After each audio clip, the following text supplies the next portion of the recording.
Do your current chicken coop doors make it difficult to access the inside and clean your coop? Would you also like something that gives you more airflow when it's really hot outside? Then stay tuned for a chicken coop access door design that makes it easier to do both.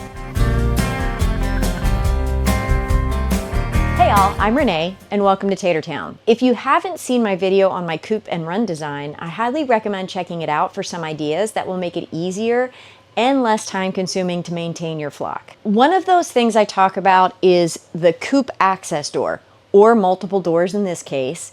And these are gonna help to give you a larger area that makes it easier to access the inside. Plus it gives you more airflow when you need it, especially on really hot days when your hens may be inside laying. And since one of you asked how to make the door, that's what I'm gonna show you today. Now, obviously you may have a smaller or larger opening, so I'll show you the basics and you can adjust the size based on your measurements. Also, my doors are inside my workshop, so if your coop is completely outside, I'd add some extra hardware and locks to make it more difficult for predators to find their way inside. So let's get started. If you find this video helpful, please consider liking it and subscribing to the channel. It means a lot to me and it helps me to keep making videos that will help you do those things you never thought you could. The first thing you want to do is measure the width of your opening and then the length, but keep about 6 to 10 inches at the bottom for the drop-down door. That space is for if you're using the deep litter method or if you think you may want to try it in the future. This will keep your bedding from falling out when you open the top doors. Now, I'm going to make a door that's about half the size of my current door. And I'm using scrap materials to do this, so feel free to use scrap or higher quality wood if you've got it. First, you want to cut out the first door. In this case, I'm making it 24 inches wide by 18 inches high. I like to make measurements at 3 different spots before I make my cut line. You never know when you're going to make a mark at the wrong spot, so I find making 3 points reduces mistakes. If you've never made doors before, make sure to make your doors slightly less than the exact measurement you take. And I mean a very tiny amount, maybe 3/32 or 1/8 of an inch. This is to make sure they can move smoothly. If you don't, you're gonna have a heck of a time opening and closing them. I then use a T-square to draw my lines, making sure those 3 marks are lined up along the edge. Now I'll take my circular saw and cut out the door. Once that's done, I'm gonna cut the inside out of this door where my hardware cloth is gonna go. I like having some frame overlap between the back frame and the inner door, so I'm gonna measure in about 3 inches all the way around. I did. Oops, not that. Okay.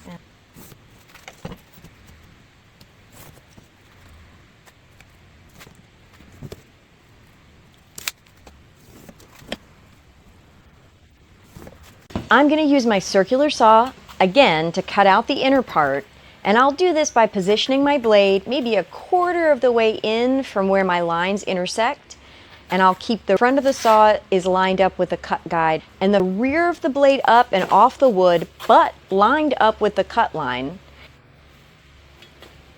I start the saw with the blade guard down, but I need to lift it up so I'm able to drop the blade into the wood. Then I'll cut toward the intersection behind the blade, or towards me, and then move it forward away from me along the cut line. Then I just rinse and repeat for the other 3 cut lines.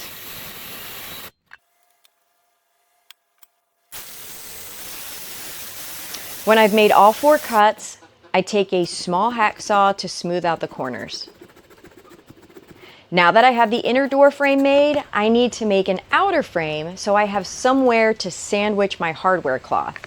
You could easily cut another frame like you just made, but I decided to cut pieces of wood to make the frame instead.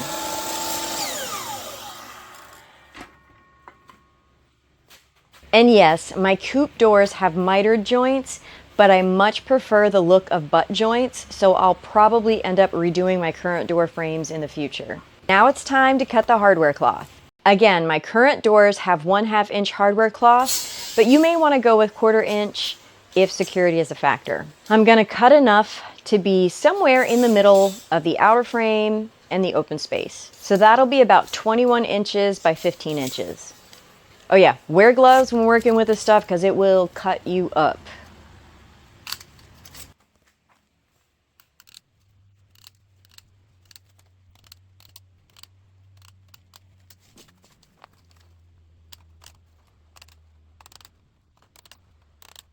When the piece is cut, I'll lay it flat on top of the bottom door frame, then place my cut pieces of trim on top and hold them in place with some clamps. This is going to allow me to make sure I can stretch the hardware cloth to make it somewhat tight. Now, I screwed in from the top, but honestly, it'll look much neater if you screw the wood together from the back. I'll show you what that looks like later on in the video.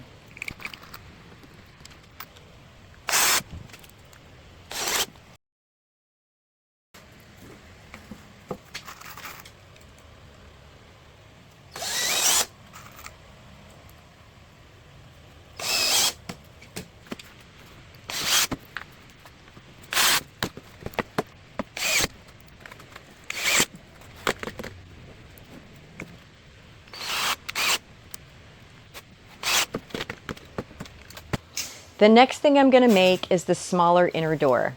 I'm going to measure the inside dimension of the screen door, which is 19 inches long by 13 inches wide. Remember, you want to make the door slightly smaller than this so it can easily open and close. Again, 3/32 to 1/8 inch less should be sufficient. And you can always trim it down after if you need to make it even smaller. This is also the reason I like having that overlap on the bottom frame.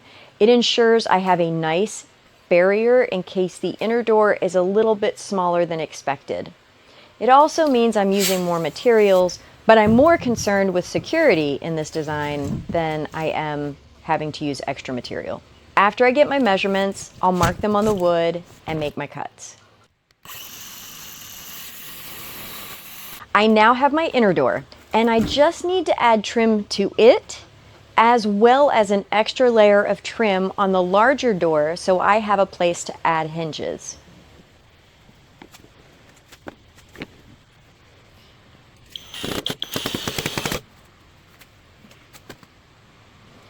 You may be asking, well, do I need to add all the extra trim? The short answer is no.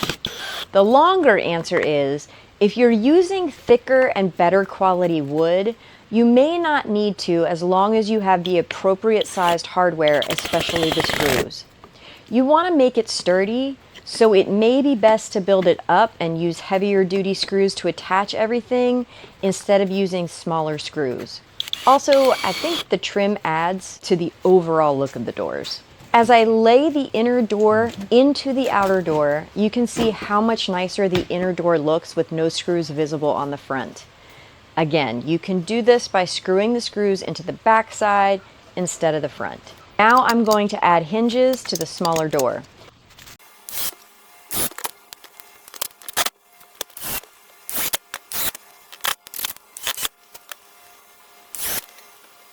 Again, I'm using what I have on hand, but for the inner door, I would use smaller hinges like this. Oh, and I'm using this handy little pipe strap as a handle. If you don't want to splurge on an actual handle, this actually works pretty well. And there you have your inner door.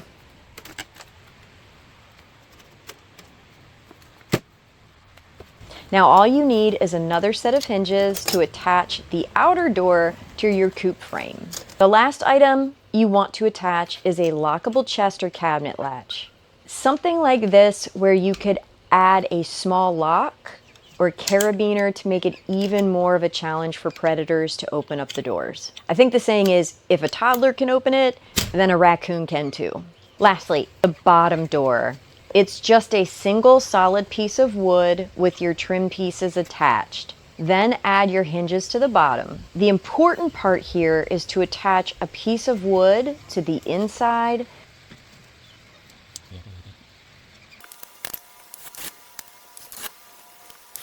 that will act as a stop for your top doors, meaning it keeps them from being pushed in.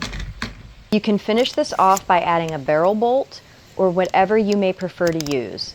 I have this here to keep it from falling open when the other doors are open. I'm not a huge fan of barrel bolts, but again, it's what I had on hand. But if I have to use a barrel bolt, I really do like these adjust lock types that Hillman makes.